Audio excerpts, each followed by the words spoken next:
నమస్కారం. సమావేశ అధ్యక్షులు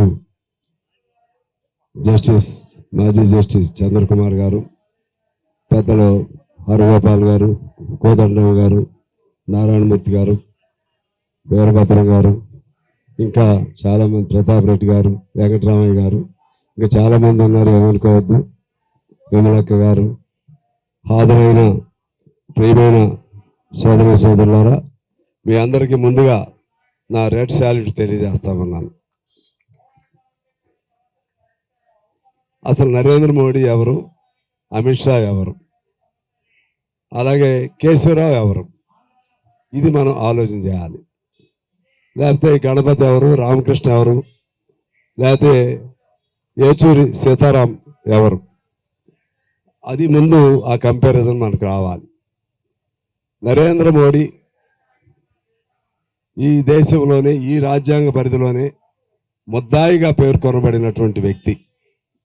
అమిత్ షా గోద్రా ఘటనలో కోర్టు తీర్పు ద్వారా మన గుజరాత్లో ఉండటానికే వీలు లేదని బయటికి పంపించబడినటువంటి వ్యక్తి. వాళ్ళ దేశానికి ప్రధానమంత్రి అయ్యారు, మరోవైపు హోంశాఖ మినిస్టర్లు అయ్యారు. మరి వీరెవరు కేశవరావు కానీ, లేకపోతే సిపిఐ వారు కానీ, సిపిఎం వారు కానీ, వీళ్ళెవరు? సరే, మాది పక్కన పెడదాం. వాళ్ళందరూ అడవిలో ఉండేవాళ్ళు. ఏం కర్మ పట్టింది వాళ్ళకి అడవిలో ఉండాల్సిన అవసరం? తినటానికి తిండి లేక, చదువు లేక, లేకపోతే శక్తి లేక, ధైర్యం లేక, పౌరుషం లేక ఎందుకున్నారు అడవిలో? టైంకి తినకుండా, ఎండనక, వాననక, జబ్బులు పడి హాస్పిటల్కి తిరుగుతూ, హాస్పిటల్కి వెళ్ళటానికి అవకాశం లేక, అలాగే జబ్బుతోనే మరణించడం ఏం అవసరం వచ్చింది వాళ్ళకి? అంటే ఈ దేశంలో కోట్లాది మంది నోరు లేని వాళ్ళు ఉన్నారు, కోట్లాది మంది బాధితులు ఉన్నారు, కోట్లాది మంది తినడానికి తిండి లేక, చెప్పుకోవడానికి అవకాశం లేక, ప్రశ్నించే ధైర్యం లేని వాళ్ళు ఉన్నారు. వాళ్ళందరి తరపున మేము ఉంటాం, మేము పోరాటం చేస్తాం, అవసరమైతే తుపాకులు పడతామని చెప్పి దానికి సిద్ధపడి వాళ్ళు లోపల ఉన్నారు. వాళ్ళు తినకుండా వాళ్ళు లోపల ఉన్నారు. మరి వాళ్ళు గొప్పవాళ్ళ? ఈ క్రిమినల్ కేసుల్లో ఉన్నటువంటి వీళ్ళు గొప్పవాళ్ళ? మనం ఆలోచన చేయాలి. సాయిబాబా గారిని చివరి నిమిషం వరకు బయటకు తీసుకొచ్చారు, 10 రోజులు చనిపోయాడు. వరవర్రావు గారు ఇప్పుడు కూడా లోపలే ఉన్నాడు. ఏమి నేరం చేశారు వాళ్ళు? ఎవరిదైనా దొంగతనం చేశారా, లేకపోతే ఇంకెవరైనా మర్డర్ చేశారా? సరే, వీళ్ళనంటే ఏదో అంటున్నారు. వాళ్ళు ఏం మర్డర్ చేశారు? వాళ్ళు ఏం నేరం చేశారు? వాళ్ళని ఎందుకు లోపలించారు? దీనికి సమాధానం చెప్పాలి. మనం కూడా ఆ ప్రశ్న మనలో నుంచి రావాలి.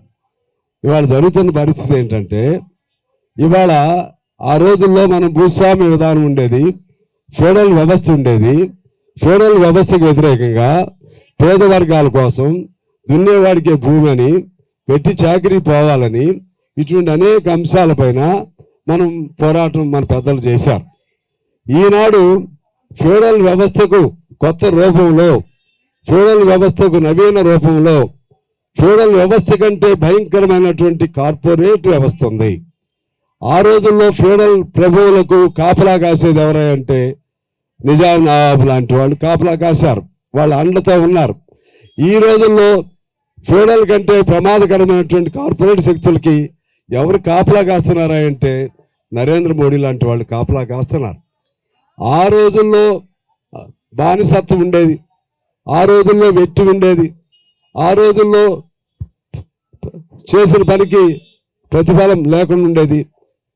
అందుకే తెలంగాణ సాయుధ పోరాటం వచ్చింది. ఈ రోజుల్లో కూడా మీరు జాగ్రత్తగా వినమని కోరుతా ఉన్నాను.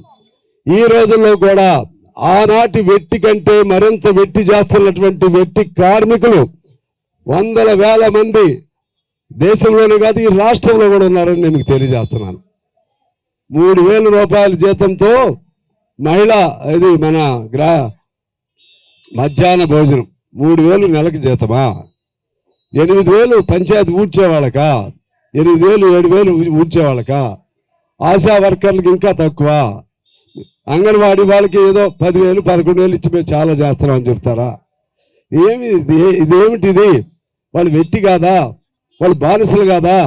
ఆ బానిసత్వంలో నుంచి వాళ్ళు శ్రమ చేస్తుంటే ఆ వచ్చిన సంపద అంతా వీళ్ళకి పోతా ఉంటే వీళ్ళకి కాపలా కాసే కాపలా కుక్కలు ఎవరయ్యా అంటే ఈ నరేంద్ర మోడీ లేకపోతే అమిత్ షా లాంటి వాళ్ళు కాపలా కుక్కలు. ఈ దేశాన్ని రక్షించే వాళ్ళు కాదు, రక్షించే ధైర్యం వాళ్ళకి లేదు. ఈ దేశ ప్రజల్ని కాపాడే మనస్తత్వం, మానవత్వం, మంచితనం అసలే లేదు.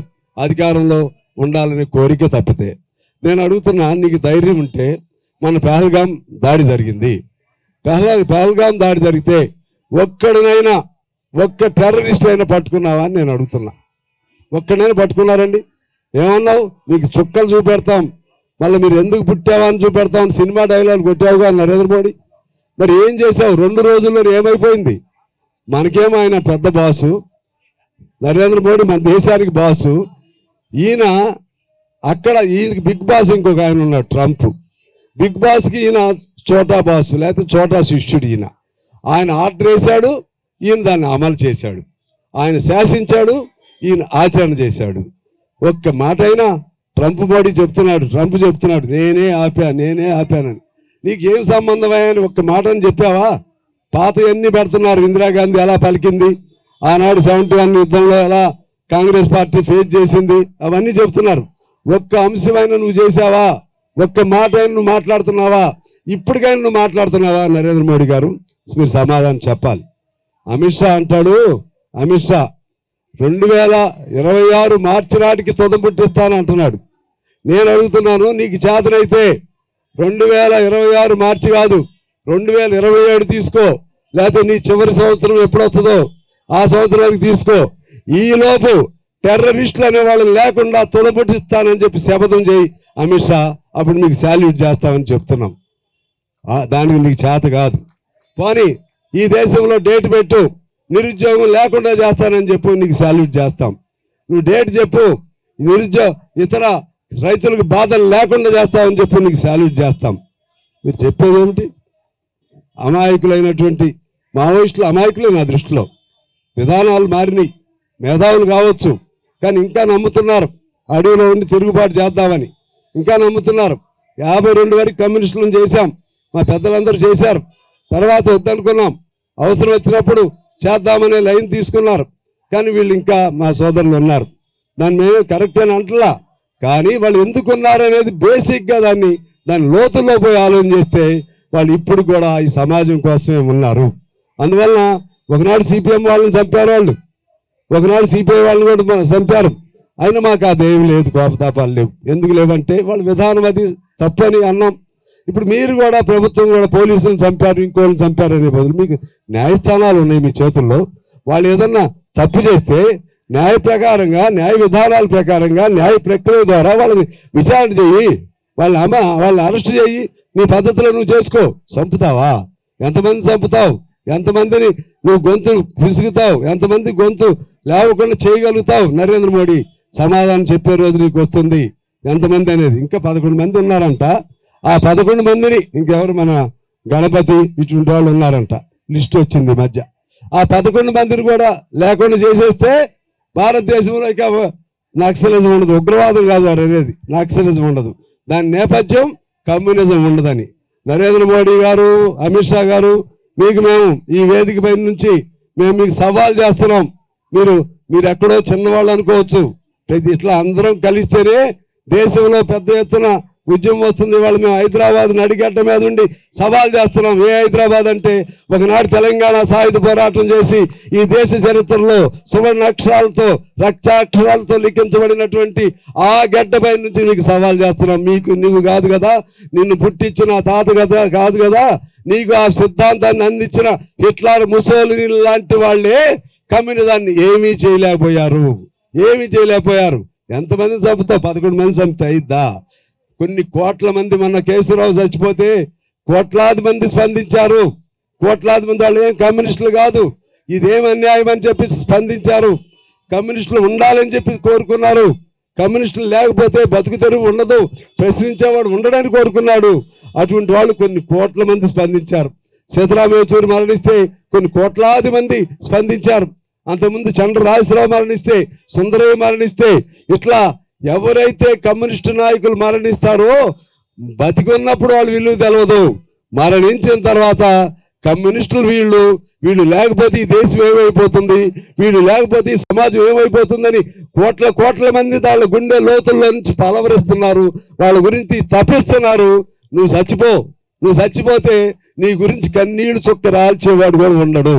ఎంతకాలం చేస్తారు మీరు? ఇంతకంటే మహా డైలాగులు చెప్పిన వాళ్ళు కాలగర్భంలో కలిసిపోయారు. ఎర్ర జెండా అనే తాత్కాలికంగా ఒకవేళ నువ్వు చేయగలుగుతావు కానీ నీ వల్ల కాదు. కానీ ప్రశ్నించే వాళ్ళందరూ చేయగలుగుతావా? ప్రశ్నించేవాడికి మరొక ఆయుధం దొరికిద్ది, ఎర్ర జెండా కాబట్టి ఇంకో ఆయుధం దొరికిద్ది. తిరుగుబాటు నువ్వు అణచగలుగుతావా? ఎప్పటికైనా తిరుగుబాటు వస్తుంది.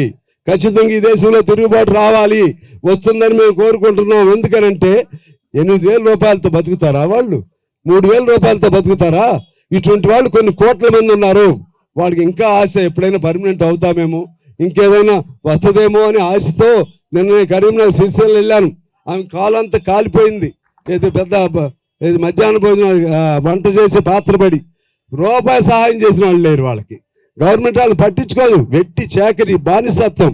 ఆ ప్రభుత్వం ఈ ప్రభుత్వం అనే తేడా లేదు. నేను ఏ ప్రభుత్వం అయినా సరే ఒకటే. అందువల్ల మనం కమ్యూనిస్టులుగా ఇవాళ అందరూ ఒక చోటకి చేరాం. చాలా సంతోషంగా ఉంది. అందులో చంద్రకుమార్ గారు లాంటి వాళ్ళు, హరగోపాల్ గారు లాంటి వాళ్ళు, కోదండరామ్ గారు లాంటి వాళ్ళు, మేధావులు అందరూ కూడా ఇక్కడికి చేరారు. చాలా సంతోషంగా ఉంది. అసలు వాళ్ళకే అవసరం అండి. చంద్రకుమార్ గారు హాయిగా రిటైర్ ఇంట్లో పడుకోవచ్చు కదా, హరగోపాల్ గారు హాయిగా పడుకోవచ్చు కదా, కోదండరామ్ గారు అంటే కొద్దిగా ఇంకా రాజకీయాల్లో ఉన్నారు. మా నారాయణమూర్తి గారికి ఏం అవసరం? ఈయన కూడా జై కొట్టచ్చు అధికారులు ఎవరుంటే వాళ్ళకి ఏం అవసరం అంటే, మంచిని కోరే వాళ్ళు ఇంకా వందల వేలు లక్షల కోట్ల మంది ఈ దేశంలో ఉన్నారు. వాళ్ళకి ప్రతినిధులు వీళ్ళు. ఆ మంచిని కోరే వాళ్ళు ఎవరైనా సరే ఇవాళ కాకపోతే రేపు ఇంకో రూపంలో ప్రశ్న వేస్తారు. ప్రశ్న ఎక్కడ బాధితులు ఉంటే వాళ్ళ తరపున వాళ్ళందరూ ఉంటారు. వాళ్ళే స్ఫూర్తిదాయకం. కమ్యూనిస్ట్ నాయకులు ఎట్లయినా మా నాయకులు ఉంటారు మాకు. కానీ వీళ్ళకి ఏ స్వార్థం లేకుండా, ఏ పదవి లేకుండా, ఏ ఆశ లేకుండా ఇవాళ వీళ్ళందరూ ఉన్నారంటే చిన్న విషయం కాదు. అంటే మంచిని బతికించుకోవడం కోసం ఎటువంటి పోరాటానికైనా సిద్ధపడతారని చెప్పి తెలియజేస్తూ, ఇవాళ కూర్చున్నటువంటి అన్ని పార్టీలు ఒకటి అయ్యాయి. మా వాళ్ళకి మళ్ళీ భేదాభిప్రాయాలు ఉంటాయి, కొద్దిగా ఉంటాయి. ఈ భేదాభిప్రాయాలను పక్కన